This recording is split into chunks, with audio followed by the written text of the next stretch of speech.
بسم اللہ الرحمن الرحیم الحمدللہ رب العالمین والصلاة والسلام علی اشرف الانبیاء والمرسلین نبینا محمد بن عبداللہ وعلی آلہ واصحابہ الطیبین الطاہرین ومن تبعہم بإحسان الی یوم الدین اما بعد۔ بلوغ المرام من ادلۃ الاحکام کے درس کے سلسلے میں آج ہماری دوسری نشست ہے۔ کل کی نشست میں ہم نے کچھ تمہیدی گفتگو کی تھی احادیث کے علم حدیث کی جو اصطلاحات ہیں، اور خاص طور سے جو 10 مبادی ہیں، المبادی العشرہ، کہ جس کے ذریعے کسی بھی فن کو یا کسی بھی علم کو یا کسی بھی موضوع کو اور اس کی حدود اربعہ کو سمجھا جاتا ہے، اس پر ہم نے تھوڑی سی گفتگو کی تھی۔ اور ضمناً جو ہے بہت ساری اصطلاحات حدیث بھی آ گئی تھی، اگرچہ وہ ہمارا موضوع نہیں تھا۔ تو مجھے امید ہے کہ آپ نے خاص طور سے جو تعریف کے باب میں کچھ چیزیں تھیں، حدیث کی تعریف اور حدیث صحیح کی تعریف، اور حدیث صحیح کے لیے جو 5 بنیادی شرطیں ہیں، اس کو آپ نے اپنے ذہن میں تازہ رکھا ہوگا۔ مناسب موقع پر آپ سے وہ سنا بھی جائے گا، ٹھیک ہے۔ میں چاہتا ہوں کہ یہ جو درس کا سلسلہ ہے کہ جس سے ہم جڑے ہیں، اس میں پوری توجہ اور پوری دلچسپی آپ سب کی طرف سے، جو لوگ دور سے ہمارے اس سسٹم کے ذریعے سننے والے ہیں ان تک بھی، اور جو لوگ یہاں آف لائن ہمارے پاس اس مجلس میں موجود ہیں، ان سب سے بھی ہم یہ توقع کرتے ہیں کہ وہ اس کے سلسلے میں پوری توجہ دیں گے۔ اور اس میں جو سب سے پہلی چیز ہے وہ تصحیح نیت ہے، ٹھیک ہے نا۔ آپ کو پتہ ہے صحیح البخاری جو ہے الجامع الصحیح البخاری، اس کا پہلا باب کیا ہے، پہلی کتاب کیا ہے، کتاب الایمان ہے۔ تو کتاب الایمان میں بھی انہوں نے سب سے پہلے باب العلم لائے ہیں، اور علم میں بھی سب سے پہلی جو حدیث انما الاعمال بالنیات ہے۔ تو یہاں پہ امام بخاری کا جو تفقع ہے وہ جھلکتا ہے کہ عمل سے پہلے عقیدہ، عقیدے سے پہلے علم، اور علم سے پہلے نیت۔ تو گویا یوں جو ہے فاؤنڈیشن ہوگی، عمل سے پہلے عقیدہ، کتاب الایمان اسی لیے لائے، اور عقیدے سے پہلے علم، اور پھر اس کے بعد اس علم کے لیے ابتدا کس سے، نیت سے، انما الاعمال بالنیات۔ تو سب سے پہلی بات تو یہ ہے کہ آپ جن بچوں نے، اور خاص طور سے جو لوگ ہمارے اس نیٹ ورک کے ذریعے جڑے ہیں سارے سلسلے کے ساتھ، سب سے پہلے تو اپنی نیت کی تصحیح کریں کہ وہ یہ علم دین سیکھ رہے ہیں اللہ تعالیٰ کی رضامندی کے لیے،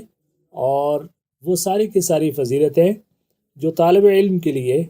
اللہ کے رسول صلی اللہ علیہ وسلم نے بیان کی ہیں، جو بشارتیں بیان کی ہیں، اللہ تعالیٰ سے یہ دعا کریں کہ وہ ہمیں اور آپ کو اس کا مصداق بنائے، ٹھیک ہے۔ تو من سلک طریقا یلتمس فیہ علما سہل اللہ لہ بہ طریقا الی الجنہ، کہ جو علم کے راستے پر چلا، ٹھیک ہے، اللہ تعالیٰ اس کے لیے جنت کا راستہ آسان کر دے گا۔ تو پھر اس کے بعد جو ہے اور جو بھی ساری کی ساری فضیلتیں ہیں، اور خاص طور سے علم حدیث کے طلباء کے لیے تو بہت بڑی فضیلت ہے۔ حضرت ابو سعید خدری رضی اللہ تعالیٰ عنہ صحابہ ان طلباء کو کہ جو علم حدیث سیکھنے ان کے پاس آتے تو ان کو فرماتے تھے کہ مرحبا بکم بوصیت رسول اللہ صلی اللہ علیہ وسلم، تمہارا استقبال ہے رسول کریم صلی اللہ علیہ وسلم کی وصیت کی بنیاد پر، اور ہمیں یہ حکم دیا گیا تھا کہ تم اہل الحدیث کا ہم کے لیے جو ہے تمہارے مجلس میں تمہارے لیے گنجائش بنائیں، اور تمہیں اپنے سے قریب کریں، اور تمہیں علم سکھائیں۔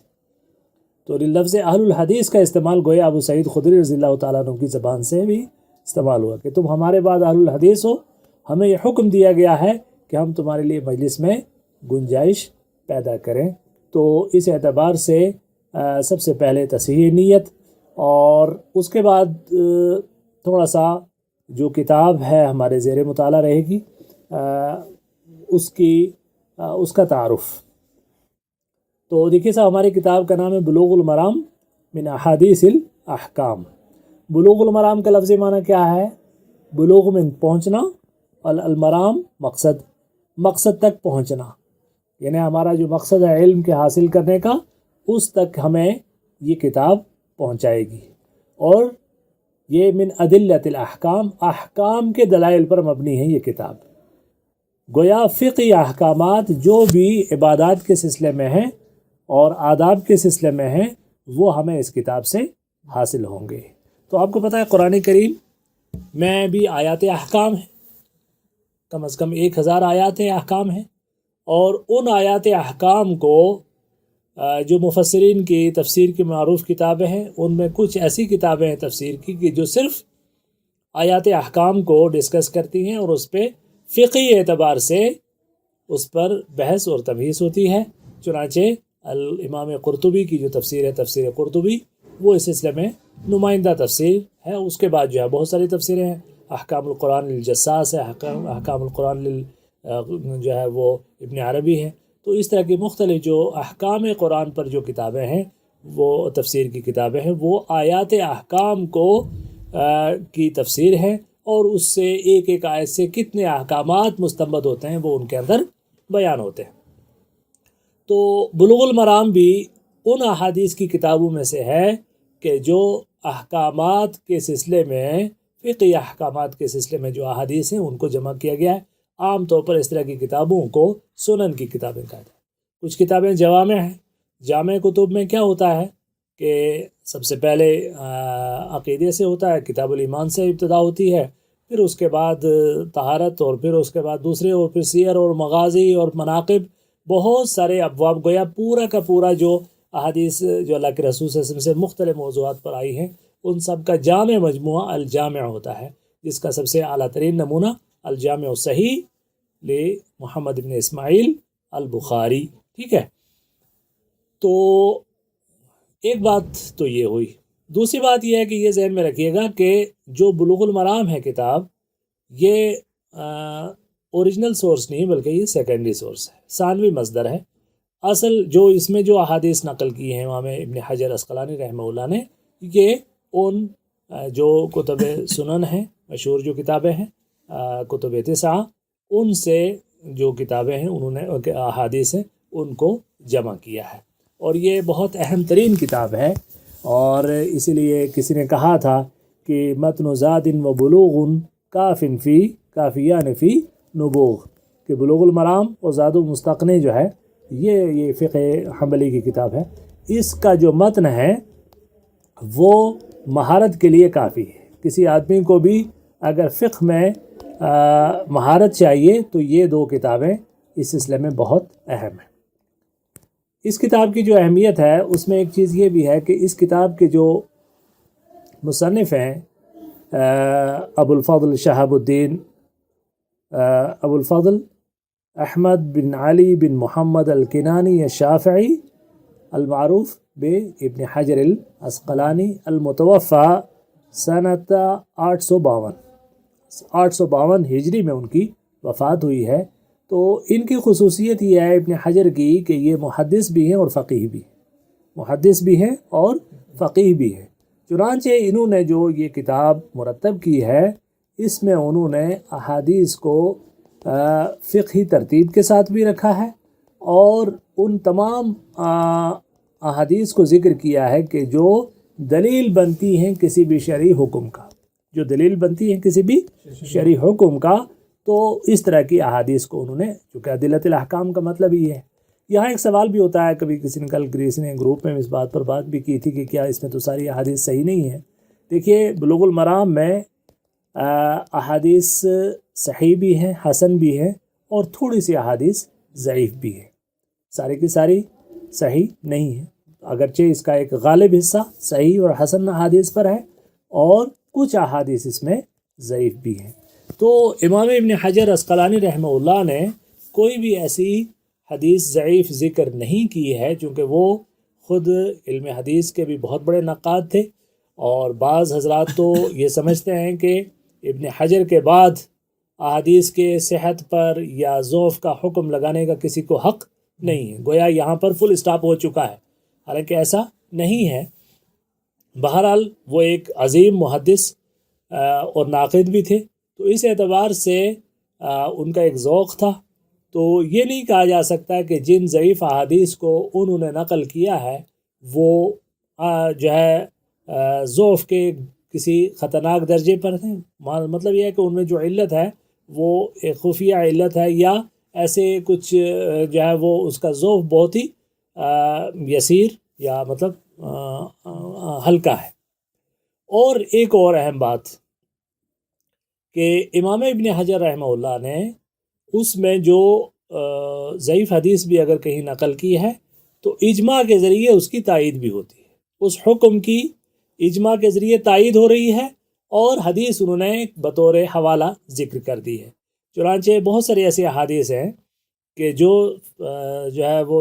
سند کے اعتبار سے ضعیف ہیں، لیکن امام ابن منذر وغیرہ نے اس پر ہر دور کے علماء کا اجماع ذکر کیا. تو گویا جس مسئلے کا اجماع موجود ہے اور اس کی تائید کے لیے انہوں نے ایک حدیث کو بھی بیان کر دیا ہے کہ جو کم درجے کی اس میں ضعف جو ہے ہلکے درجے کا پایا جاتا ہے. تو یہ چند باتیں جو حدیث کی اس کتاب کی اہمیت اور اس کا جو اسلوب ہے، اس کا جو منہج اور میتھڈ ہے، اس کے سلسلے میں بتانی ضروری ہے. اور کچھ کتابیں میں آپ کے علم میں ہیں کہ اس طرح کی اور بہت ساری کتابیں ہیں جو مختصرات ہیں اور جس میں عام طور پر احادیث احکام بیان کی گئی ہیں. جیسے اس میں سب سے زیادہ نام جس کا لیا جاتا ہے وہ عمدۃ الاحکام ہے. عرب ممالک میں سب سے زیادہ عمدۃ الاحکام کو پڑھا جاتا ہے. 400 کچھ احادیث ہیں اس میں، اور آپ لوگوں نے بھی پڑھ چکے ہیں الحمدللہ اس کو. ٹھیک ہے، آپ میں سے بعض جو ہے وہ عمدۃ الاحکام سبقاً پڑھ چکے ہیں ہمارے پاس. تو 400 کچھ احادیث ہیں، اور اس میں ساری کی ساری صحیح حدیثیں ہیں، اور اس میں جو ہے وہ اکثر وہ احادیث وہ ہیں کہ جو صحیح بخاری اور صحیح مسلم سے لی گئی ہیں. تو گویا وہ ایک مستند ترین مجموعہ ہے، اور محدث جو اس کا جو ہے وہ امام مقدسی رحمہ اللہ نے اس کی جو ترتیب کی ہے، اس میں احکامات کے سلسلے میں ان کی جو مہارت ہے اس کا پتہ چلتا ہے کہ وہ کس طریقے سے انہوں نے احادیث کا انتخاب کیا ہے. تو زاد المعاد جو ہے اپنا کیا کہتے ہیں اس کو بلوغ المرام اس اعتبار سے وسیع کتاب ہے. اس میں جو احادیث کی کتابیں جو کہ احادیث ہیں وہ تقریباً 1480 ہے.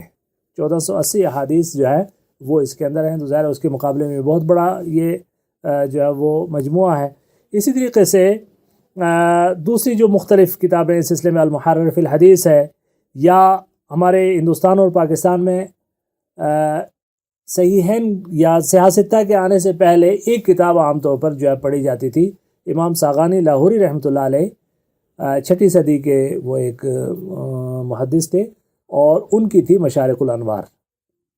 تو وہ جو موج کوثر شیخ محمد اکرام نے لکھی ہے، اس میں انہوں نے بر صغیر کے اندر جو علم حدیث کے سلسلے میں جو ناواقفیت تھی اس کا ذکر کیا. آپ کو پتہ ہے کہ پہلے جو اسلام کے جو اوریجنل سورسز کیا ہیں، قرآن اور حدیث ہیں. یہ چیزیں پورے ہمارے بر صغیر سب کانٹیننٹ میں اتنی اجنبی تھی کہ حالانکہ بہت بڑی شخصیتوں کے بھی نام تاریخ میں آتے ہیں، لیکن ان کا علم بڑی سطح پر پھیلا ہوا نہیں تھا، اور صحیح معنی میں تو قرآن کریم کا ترجمہ تک بھی موجود نہیں تھا. اور امام شاہ ولی اللہ محدث دہلوی رحمہ اللہ نے سب سے پہلے جب قرآن کریم کا ترجمہ ہوا تو ان کے اوپر حملہ ہوا کہ یہ کیا جو ہے گستاخی کر دی آپ نے، قرآن کا بھلا ترجمہ ہو سکتا ہے؟ قرآن کو آست پاس لکھا ہے. پھر بعد میں آہستہ آہستہ شاہ صاحب کے صاحبزادہ شاہ رفیع الدین وغیرہ نے اس کا اردو میں بھی ترجمہ کیا، شاہ عبد القادر نے اس کی وضاحت کی. اور پھر یہ آپ دیکھیے کہ اس وقت ہندوستان کے ہر طبقے، ہر مسلک، ہر گروہ کے لوگوں نے قرآن کریم کے درجنوں اور جو ہے وہ سینکڑوں ترجمے کیے ہیں. ہر زبان میں مقامی بولیوں لہجوں میں ترجمے ہو رہے ہیں، تفسیریں ہو رہی ہیں. اور وہ لوگ بھی تفسیر کر رہے ہیں کہ جن کو سیدھے سے سورہ فاتحہ نہیں پڑھ سکتے، جو سیدھے سے سورہ فاتحہ نہیں پڑھ سکتے وہ تک قرآن کریم کی تفسیر کے دعوے دار ہیں. تو اب تو گویا وہ چیز جس کے اوپر ایک طرح سے اتنی بڑی پابندی اور بین لگا ہوا تھا کہ شاہ صاحب جیسی شخصیت کے اوپر جان لیوا حملہ ہوا، وہ چیز آج الحمدللہ گھر گھر پہنچ چکی تھی. اسی طریقے سے احادیث کے سلسلے میں بھی سب سے پہلی شخصیت کی جس کا بڑی سطح پر نام آتا ہے کہ انہوں نے علم حدیث کو ہندوستان میں لائے شیخ عبدالحق محدث دہلوی رحمۃ اللہ علیہ، تو انہوں نے خاص طور سے ان کی محنت مشکات شریف پر ہے۔ تو لیکن اس کے بعد جب شاہ ولی اللہ محدث دہلوی جب وہ حرمین گئے ہیں تو بہرحال وہ وہاں سے سیاستہ اور احادیث کا علم لے کر آئے، اور پھر انہوں نے جو ہے ایک یہاں انقلابی کوشش کی۔ ٹھیک ہے، ان کے بہت سارے تفردات فقہی اعتبار سے بہت ساری چیزیں ہیں، اور ظاہر ہے اس زمانے کا ایک تقلیدی انداز تھا، اور شاہ صاحب کا تصوف میں بھی ایک خاص رنگ ہے کہ جو بہرحال قابل قبول نہیں ہے، لیکن بہت بڑی شخصیت تھے، اور وہ دور ایسا تھا کہ اس زمانے میں گویا تصوف میں ہر آدمی سانس لیتا تھا، تو بڑے بڑے علماء بھی جو ہے تصوف کے سلسلے میں وہ ایک خاص رنگ میں رنگے ہوئے تھے۔ تو یہی کیفیت شاہ صاحب کی بھی تھی۔ البتہ اس میں کوئی شک نہیں کہ انہوں نے اس بر صغیر کے اندر ایک انقلابی کام کیا، اور احادیث کے سلسلے میں ایک ذوق پیدا کیا، احادیث پر عمل کرنے کی ابتدا کی۔ اس لیے شیخ محمد اسماعیل سلفی رحمۃ اللہ علیہ کی جو مشہور کتاب ہے شاہ ولی اللہ اور تحریک آزادی فکر، وہ ہر طالب علم کو پڑھنی چاہیے۔ اس کے ذریعے پتہ چلتا ہے کہ تدریجی طور پر کس طریقے سے گریجولی جو ہے اس بر صغیر کے اندر بر صغیر کو اسلام کے اصل جو مصادر جو سورسز ہیں کتاب و سنت، اس کے قریب کیا گیا ہے، اور اس کی اجنبیت کو یہاں پہ ختم کیا گیا ہے۔ ٹھیک ہے نا؟ تو مشارق الانوار جو ہے وہ شیخ محمد اکرام کہتے ہیں کہ وہ پورے بر صغیر میں صرف وہی ایک کتاب پڑھی جاتی تھی، مختصر کتاب تھی، اور اس میں بھی عام طور پر بخاری اور مسلم کی احادیث کا انتخاب تھا، اور وہ بھی بطور تبرک پڑھی جاتی تھی۔ صرف فقہ،